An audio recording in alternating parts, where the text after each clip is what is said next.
Today, Zoom Bait Company runs a 40,000 square foot factory in Watkinsville, Georgia.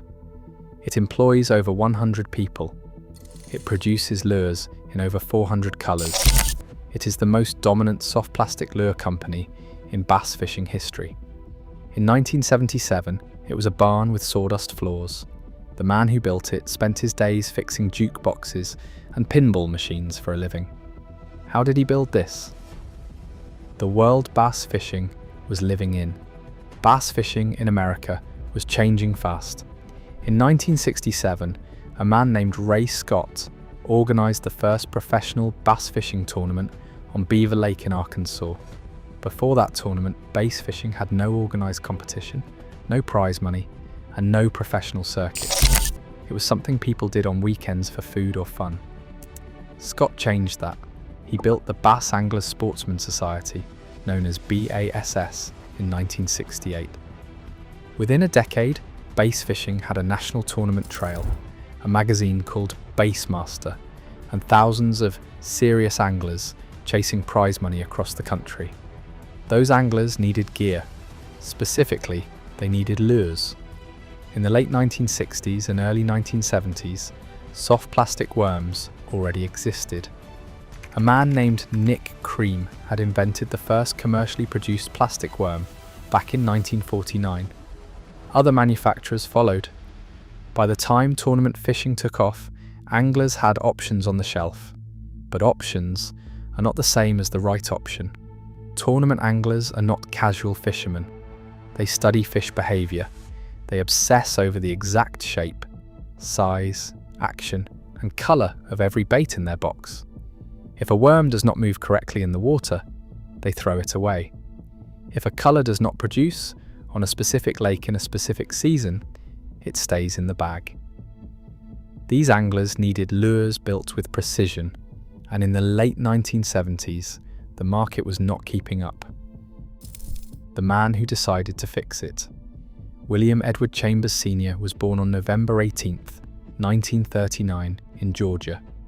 He was not a fisherman by trade. He spent his working hours selling and repairing jukeboxes and pinball machines, coin-operated entertainment machines found in diners and arcades across the South. It was his father's business, and Chambers knew it well.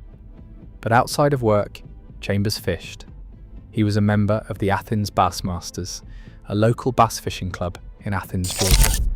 He was serious about it. He studied the water, he studied the fish, and he studied the lures and kept finding them lacking. The shapes he wanted did not exist. The actions he needed were not on any shelf. So in 1977, Chambers walked into his backyard barn, picked up the tools he had, and started making them himself. The barn, the drum, and the first worms. In 1977, Ed Chambers walked into a small barn behind his house in Watkinsville, Georgia. The barn had sawdust floors. There was no factory equipment. There was no team of engineers. There was no budget.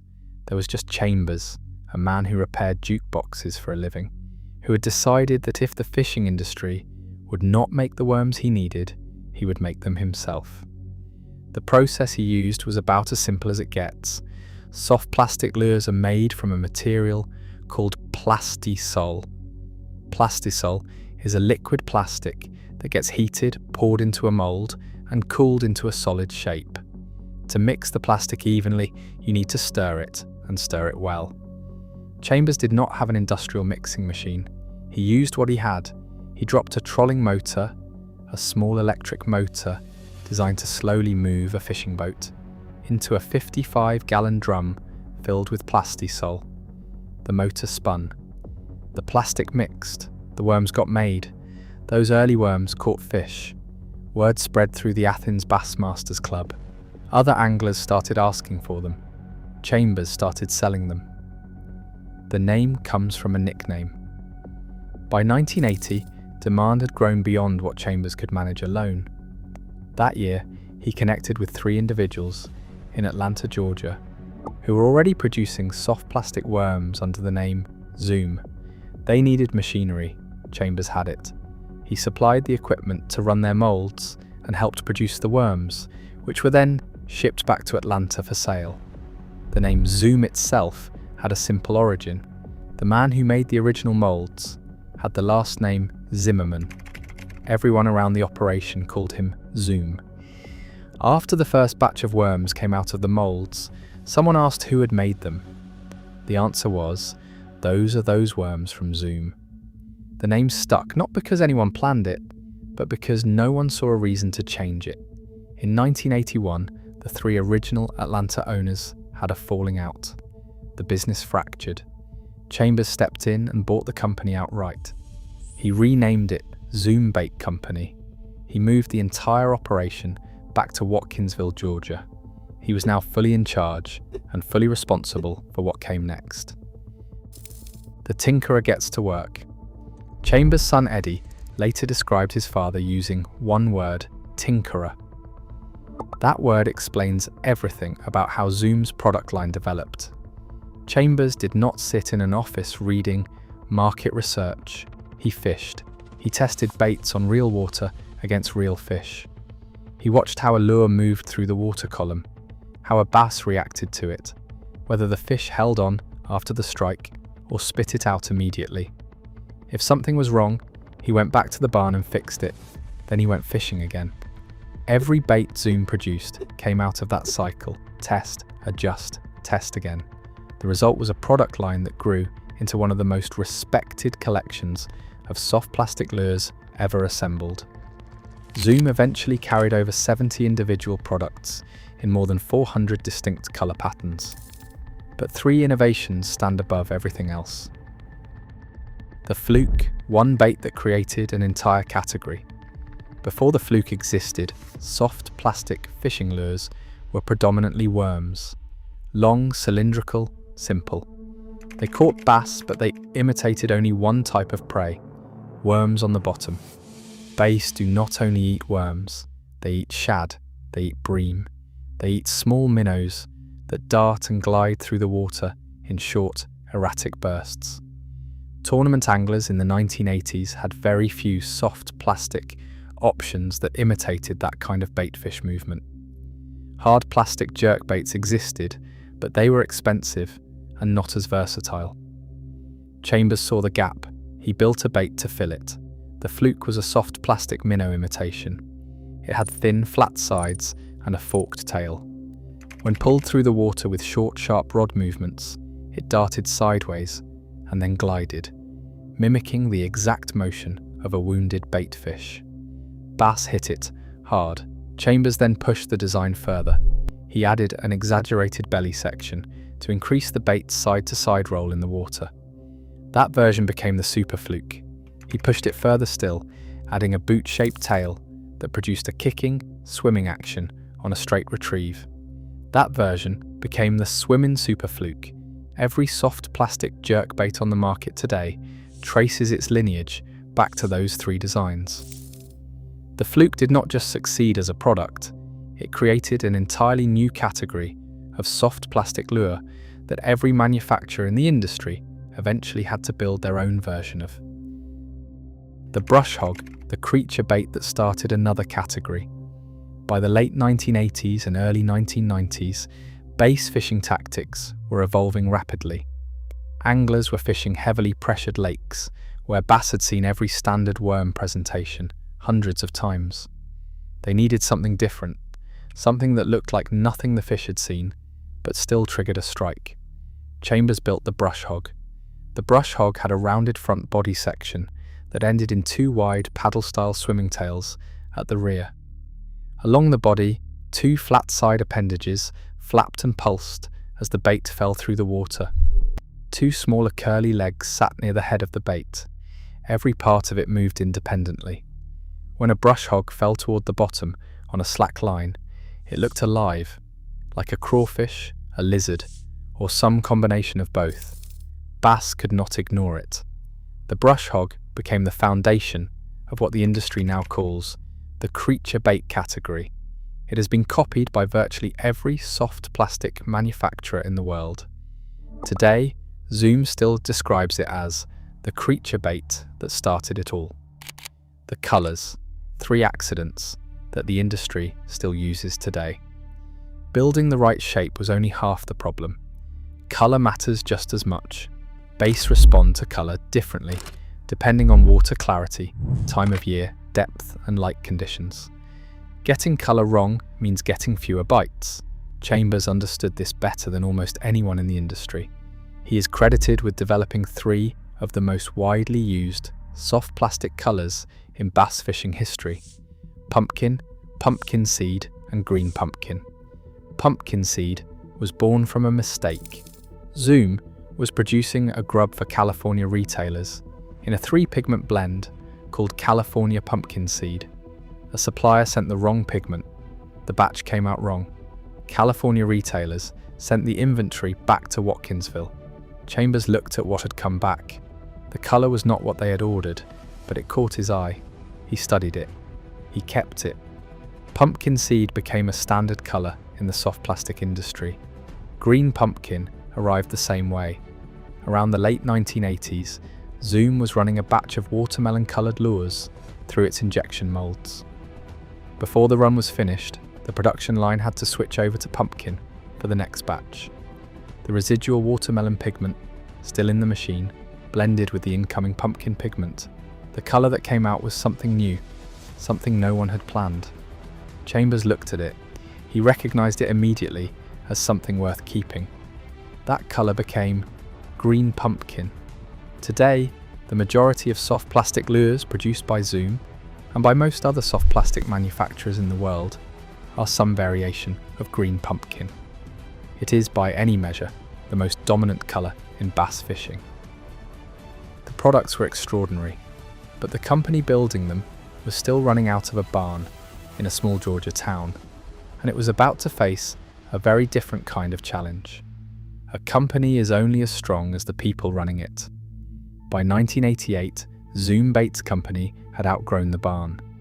The worms were selling. The orders were coming in faster than one man and a trolling motor could keep up with. Chambers had built something real, a product line that tournament anglers trusted, a brand that was spreading across the southeast, one tackle shop at a time. But a growing business demands more than good products. It demands people. It demands systems. It demands a team that shows up every single day and keeps the whole machine running. Chambers looked around at what he had. He looked at his family. He looked at the people closest to him. Then he put them all to work. Faye Chambers, the first person on the floor.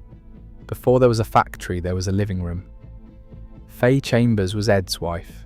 She had been beside him from the very beginning of the operation, not as a silent partner, but as an active one. In the earliest days of Zoom, when orders came in and needed to go out, Faye was the one sitting on the living room floor, bagging worms by hand. She loaded the bags into their family station wagon herself. She drove them to the UPS drop-off herself. She did whatever the company needed, because in those early years, the company needed everything. That contribution was not small. Without Faye moving product out the door in those first years, there may not have been a Zoom bait company to grow. She continued working inside the company for decades, managing the financial and administrative side of the operation until she eventually retired. Her daughter Kim would later step in to fill that role. Eddie Wortham, hired as a teenager, is still here, decades later. The first person Ed Chambers ever hired was not an industry veteran. He was a high school student. Eddie Wortham was a fellow member of the Athens Bassmasters Club, the same local fishing club where Chambers had sharpened his own bass fishing skills. Chambers hired Wortham while Wortham was still in high school. The job was simple and physical. Run delivery routes across the southeast, moving bags of Zoom worms from Watkinsville to tackle shops, distributors, and UPS drop-offs across multiple states. Wortham did it without complaint. He showed up, he delivered, he stayed. Decades later, Eddie Wortham is still at Zoom Bait Company. His title today is General Manager. The teenager who drove worm deliveries across the southeast now oversees the daily operations of a facility that produces 45,000 packages per day. That kind of loyalty does not happen by accident. It is built, slowly, over years by a leader who treats the people around him as worth keeping. The Chambers children called in when it counted. In 1988, Chambers made a decision that defined the next chapter of the company. He looked at what Zoom had become and recognized that running it properly required more than he and Faye could manage alone. The volume was too high. The complexity was too great. He needed people he could trust completely, and the people he trusted most were his children. His son, William Edward Chambers Jr., had already been helping. While still in school, Eddie Jr. had joined Wortham on those early delivery routes, driving worms across the southeast before he had even graduated. In 1988, when his father made the call, Eddie Jr. was finishing his degree at the University of Georgia in Athens, just a short drive from the Zoom facility in Watkinsville. He graduated and came home to work. His daughter Kim took a different path first. She pursued nursing. She graduated from college and worked as a registered nurse for several years, building a career entirely outside of the fishing industry. But when Faye eventually decided to retire and step back from the company, Zoom needed someone to fill that role. Kim left nursing and joined the family business. She took over the financial responsibilities her mother had managed and has remained in that position ever since. Both children are still at Zoom today. Chris Baxter, 2.5 decades of showing up. Not everyone who built Zoom was a Chambers by blood. Some were simply people who Chambers trusted and who chose to stay. Chris Baxter grew up alongside the Chambers children. He knew the family well. In the 1990s, Baxter was working as a car stereo and cell phone salesman, a job that had nothing to do with fishing or manufacturing. But Chambers offered him a position at Zoom. Baxter took it. He became the production manager, responsible for the physical process of making every single lure that left the facility. He held that role for 25 years. The factory Baxter managed was unlike any other soft plastic manufacturing operation in the industry. Instead of the standard vertical injection molding setup used by most competitors, Zoom's entire production process ran horizontal on tabletop machines. Visitors who toured the facility were consistently surprised by how different it looked. The setup produced 40 worms per minute per station. The facility ran more than 30 stations simultaneously. At full capacity, the operation employed 102 full-time employees and 52 part-time employees, and turned out 45,000 packages of finished lures per day.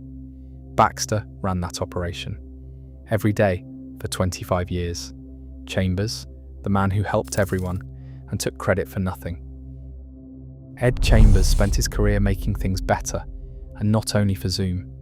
He helped develop the bill shape and body design for the Mans 30 Plus crankbait. The Mans 30 Plus was a deep-diving hard lure built for reaching base holding at extreme depths. The specific diving angle and lip geometry that made it work came from conversations with Chambers. He received no formal credit. He did not ask for any. He also worked with Lou Childra. Childra was the founder of Lou's, a fishing reel company. Childra was developing a new spool design, a V-shaped spool that would manage line more efficiently on a bait casting reel, reducing the friction and tangles that plagued deep water casting. Chambers discussed the concept with him, helped refine the geometry, and within weeks was on the water testing a working prototype. Lou's put the reel into production. The company became one of the most respected reel brands in bass fishing. Chambers was never listed as a contributor. He never complained about it. David Fritz is one of the most decorated bass fishing professionals in the sport's history. He won the 1993 Bassmaster Classic, the most prestigious tournament in professional bass fishing, and won the Bassmaster Angler of the Year award in 1994. He used WEC custom lures, handmade crankbaits built by Chambers, in the outbuildings behind his house in Watkinsville, in several of his tournament victories. The WEC name stood for William Edward Chambers. Fritz was not the only top-level tournament angler relying on those baits. Chambers' lures are credited with generating millions of dollars in tournament winnings across the professional bass fishing circuit. None of that changed how Chambers operated. He continued to show up. He continued to build things. He continued to send baits to anglers he believed in and ask for nothing beyond honest feedback. In 2019, the Bass Fishing Hall of Fame announced its incoming class. The Bass Fishing Hall of Fame is located inside Johnny Morris's Wonders of Wildlife Museum and Aquarium in Springfield, Missouri. It exists to honor the individuals whose contributions shaped professional bass fishing into the sport it is today. Selection is conducted by a 30-member panel made up of industry leaders, outdoor media professionals, current tournament professionals, and existing Hall of Fame members. The 2019 class included 4 names: professional angler Mark Davis, professional angler David Fritz, professional angler Davey Height, and the founder of Zoom Bait Company, William Edward Chambers Sr. Chambers was not there to accept the honor. He had passed away on May 8, 2018. He was 78 years old. The cause was mantle cell lymphoma, a rare and aggressive form of blood cancer. After a short course of treatment, complications developed, and they proved fatal. His son Eddie accepted the induction on his behalf at the ceremony on September 19, 2019. What Zoom looks like today.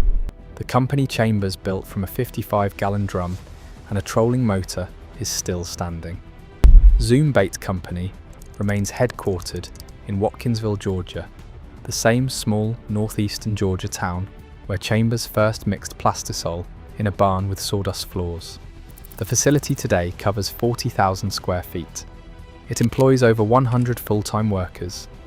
It produces lures in more than 400 color patterns across more than 70 individual product lines. Eddie Chambers Jr. and Kim Chambers still work inside the building their father built. Eddie Wortham, the high school student Chambers hired to run worm deliveries, is still there too, now running the entire operation as general manager. Zoom has never been acquired. It has never been sold to a larger corporation. It remains a private, family-owned company in a small Georgia town, exactly as it started. If you open the tackle box of almost any serious bass angler in America today, you will find a bag with Zoom printed across the front in block yellow letters. If this story was worth your time, a like and a subscribe help this channel keep making videos like this one, only if you genuinely enjoyed it.